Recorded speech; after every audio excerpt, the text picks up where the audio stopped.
প্রথমে আসি কিভাবে একটি কোড এডিটর, VS কোড এবং পাইথন, আমরা প্রোগ্রামিং লেখার জন্য পাইথন আমাদের দরকার। পাইথনটাকে কিভাবে আমরা ইনস্টল করব এবং VS কোডকে আমরা কিভাবে ইনস্টল করব।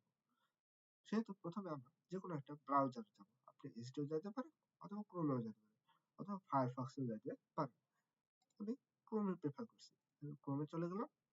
এখানে আমি লিখবো VS code download. VS code download. VS code download লেখার পরে আপনার যে প্রথমে যে লিঙ্কটা আসবে এই লিঙ্কে যাবেন। এই লিঙ্কে যাওয়ার পরে আপনার অপারেটিং সিস্টেম অনুযায়ী আপনি সেইটাতে ক্লিক করবেন। আপনি লিনাক্সের হলে লিনাক্সের এটাতে ক্লিক করবেন, ম্যাকের জন্য হলে ম্যাকের কোন সিলিকনের চিপ সেই সিলিকনের অনুযায়ী ডাউনলোড করবেন। আমি তো উইন্ডোজ, সেজন্য আমি উইন্ডোজে ডাউনলোড অপশনে ক্লিক করব। এখানে সাথে সাথে ডাউনলোড হওয়া শুরু করবে। আমার ডাউনলোড করা আছে, এজন্য আমি আর দ্বিতীয়বার ডাউনলোড করলাম না। দেন আবার আসবে যে পাইথন ডাউনলোড করার জন্য। পাইথন ডাউনলোড লিখে সার্চ করবেন। Python org organisation. তো এখানে আসার পর পাইথন ইনস্টল, এই যে এখানে আছে আপনার, এটা হচ্ছে প্যাকেজ ম্যানেজার, ইনস্টল ম্যানেজার। এটাতে না ক্লিক করে আপনারা ক্লিক করবেন এইটাতে, পাইথন 4.1.4.3 3.14.3। এটা হচ্ছে পাইথনের সবচেয়ে লেটেস্ট ভার্সন। তো আপনারা এটাতে ক্লিক করবেন। এটাতে ক্লিক করার সাথে সাথে এখানে ডাউনলোড হওয়া শুরু করবে। আমার যেহেতু ডাউনলোড করা আছে সেহেতু আমি আর ডাউনলোড করলাম না। এখন চলে আমরা এগুলোকে সেটআপ দিই। তো সেটআপ দেওয়ার ক্ষেত্রে আপনাদের প্রথমে জানা রাখে যে আপনারা যখন ডাউনলোড করবেন আপনাদের এই ডাউনলোড ফোল্ডারে সবকিছু ডাউনলোড হয়ে থাকবে অটোমেটিকলি। এই যে দেখুন পাইথন ডাউনলোড করা ছিল, পাইথন 14.3। তো আমার এগুলো আগে থেকে ব্যাকআপ নেওয়া ছিল ডি ড্রাইভে, তো আমি সেখান থেকে ইনস্টল করব। তো দেখেন VS কোড ইনস্টল করার ক্ষেত্রে কয়েকটা নিয়ম আছে।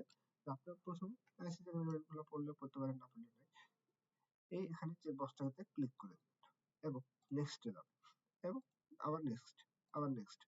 এখানে ইম্পর্টেন্ট বিষয় হচ্ছে আমি যেভাবে আপনাদেরকে ক্লাস করাইতেছি, আপনারা যদি আমার মতো করে করতে চান সবকিছু VS কোডে ওপেনিং ক্লোজিং যা কিছু আছে সবকিছু, তাহলে আপনাদের এই দুটো চেকবক্স পূরণ করে দিতে হবে।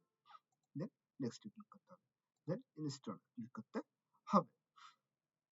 তো এটা একটু ইনস্টল হতে সময় নেবে আপনার কম্পিউটারে গতির উপর নির্ভর করে। তো এটা ইনস্টল হয়ে গেলে আমরা আরেকটা পাইথনটাকে ইনস্টল করব। হ্যাঁ, এটা আমাদের ইনস্টল শেষ, ফিনিশ। এখন আমরা পাইথনটাকে ইনস্টল করব। আমার আগের ভার্সন পাইথন 1.3.7 অর্থাৎ পাইথন 1.4.3 এর আগের ভার্সন 3.13.7 এই ভার্সনটাকে আমি অনেকদিন ধরে ইউজ করতেছি, সেহেতু এই ভার্সনটা আমি ডাউনলোড করতেছি। আপনাদের জেনে রাখা ভালো, আপনারা ডিরেক্ট ইনস্টল বাটনে ক্লিক করবেন না। আপনারা প্রথমে এই অ্যাপ পাথ এই অপশন চেকবক্সটাতে ক্লিক করবেন একবার এবং এই চেকবক্সটাতে ক্লিক করে দেবেন। দেন আপনারা ইনস্টল ক্লিক করবেন। পাইথন ইনস্টল হতে অল্প একটু সময় নেবে।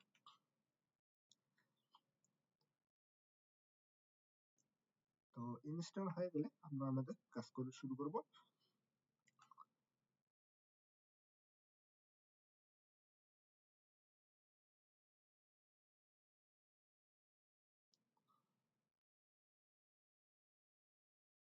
যে আর অল্প একটু সময়, তাহলে আমাদের শেষ হয়ে যাবে। হ্যাঁ, শেষ হয়ে গেছে। আমরা ক্লোজ করে দেব। সবকিছু ক্লোজ করে দেই।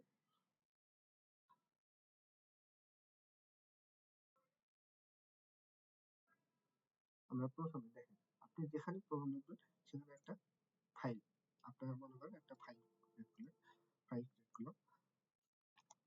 আমি একটা প্রোগ্রামার নামে একটা ফাইল ক্রিয়েট করছি।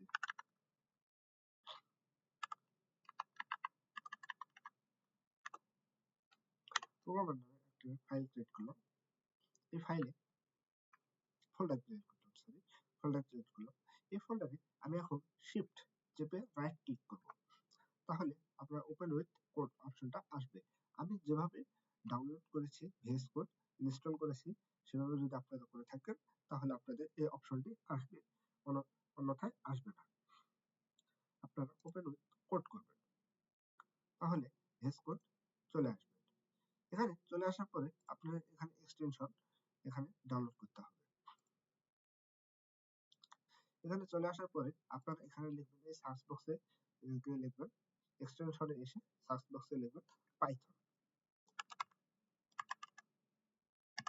পাইথন তো পাইথনের যেটা অফিসিয়াল এটা আমার ডাউনলোড করা ছিল, ওই জন্য ডাউনলোড করে নিই। আবার ডাউনলোড করতে গেলে ডিসেবল করে আবার ইনস্টল করতে হবে। তো এই যে পাইথনের অফিসিয়াল microsoft.com, এটা আপনারা ভালো করে দেখে ইনস্টল করবেন। এই শেষ। আর গেল সেটিংস। সেটিংসে যাবেন, এখানে সেটিংসে ক্লিক করবেন, আবার সেটিংসে আসবেন। দেন আপনারা এখান থেকে কয়েকটা জিনিস আপনাদেরকে চেঞ্জ করে নিতে হবে। যে অটো সেভ, অটো সেভ এটাতে আপনার অন ফোকাস চেঞ্জ করে দেবেন, এবং এগুলা যা আপনাদের ইচ্ছা মতো অনুযায়ী কাস্টমাইজ করে নিতে পারবেন, সমস্যা নেই। কালার থিম চাইলে আপনারা মাউস হুইলটাকে অবশ্যই জুম করে দিবেন। তারপরে word work sorry word work এটাকে অবশ্যই অন করে দিবেন। অফ করে রাখলে পরে সমস্যা হয়, অন করে রাখাটাই ভালো। তো এটা হচ্ছে ফাইল, এটা হচ্ছে ফাইল, এটা হচ্ছে ফোল্ডার, ঠিক আছে? এটা হচ্ছে ফোল্ডার, এটা হচ্ছে ফাইল। আমরা ফাইল ক্রিয়েট করব। ফাইল ক্রিয়েট করে যে কোনো আপনার যে কোনো নাম দেবেন, যেমন পাইথন দিলাম, পাইথন ডট দেওয়ার পরে আপনার ফাইল নাম যা দেবেন দিলেন, তারপরে ডট দিতে হবে, ডট দিয়ে পিওয়াই দিতে হবে, পাইথন এক্সটেনশন দিতে হবে, পিওয়াই দিতে হবে, এবং এন্টার চাপ দেবেন। আপনার এখানে নতুন আপনার একটা পাইথন কোড লেখার জন্য আপনাকে একটা পেজ দিয়েছে। এখন আপনি এটাতে চাইলে পাইথন লিখতে পারেন। যেমন ধরেন আপনি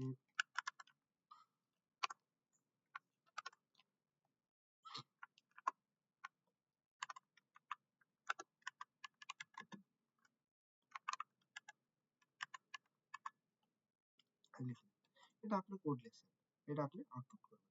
এজন্য আপনাকে এই যে এখানে রান অপশন আছে, রান অপশনে ক্লিক করবেন, এবং এটা আপনার আউটপুট হিসেবে আসবে। এখান থেকে আবার আপনি এটা চাইলে আউটপুটটাকে ডিলিট করতে পারবেন। সো এটা গেল আপনাদের পাইথন ইনস্টল এবং ভিএস কোড সেটআপ। আবার আপনারা চাইলে দেখতে পারেন যে আপনাদের পাইথনটা সঠিকভাবে ডাউনলোড হয়েছে কিনা। সেহেতু এখানে আপনারা উইন্ডোজে সার্চ বক্সে এসে আপনারা লিখবেন টার্মিনাল। টার্মিনাল লেখার পরে টার্মিনাল ওপেন করবেন। টার্মিনাল ওপেনে এখানে আপনারা লিখবেন পাইথন,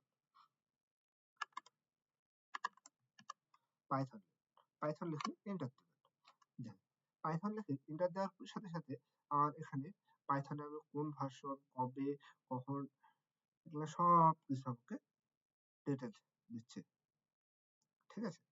তো এটা আপনার চেক করে নেবেন, চাইলে চেক করে দিতে পারেন। তো এই গেল পাইথন এবং ভিএস কোড বা কোড এডিটর ডাউনলোডের একটা সিস্টেম।